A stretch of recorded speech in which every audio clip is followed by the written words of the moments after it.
સર્વ શ્રીમદ ભગવદ્ ગીતા પ્રેમી ભાઈ બહેનોને મારા જય યોગેશ્વર. આજ તારીખ 1/4/26ના રોજ ગીતા સૂત્ર વિડીયો નંબર 18 છે. આજે આપણે વિષ્ણુના 10મા અવતાર કલ્કી અવતારની વાત કરવાની છે. હિન્દુ ધર્મ પુરાણોમાં કહ્યા મુજબ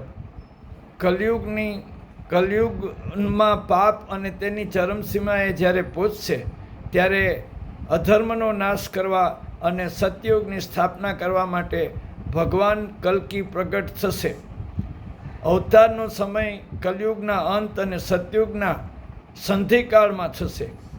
શ્રાવણ માસની શુક્લ પક્ષની 5મી એટલે કે 5મે કલ્કી જયંતિ તેમનો જન્મ થશે અને એને ઉજવવામાં આવશે. ઉત્તર પ્રદેશના મુરાદાબાદ જિલ્લામાં આવેલા સંભલ નામના ગામમાં તેમનો જન્મ થશે.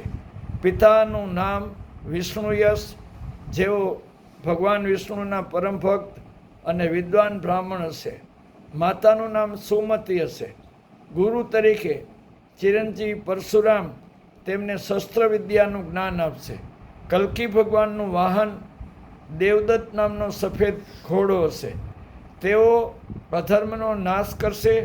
કલયુગમાં વધતા જતા લોભ, હિંસા, પાપનો અંત આણશે અને ધર્મના માર્ગે ફરીથી જીવંત કરીને લોકોને પ્રેરશે.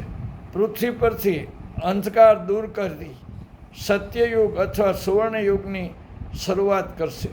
શ્રીમદ ભાગવત સ્કંધ નંબર 12 અધ્યાય 2 શ્લોકની સંખ્યા 18માં શ્રી સુખદેવજી રાજા પરીક્ષિતને આ આગાહી કરે છે. વધુ કાલે. જય યોગેશ્વર.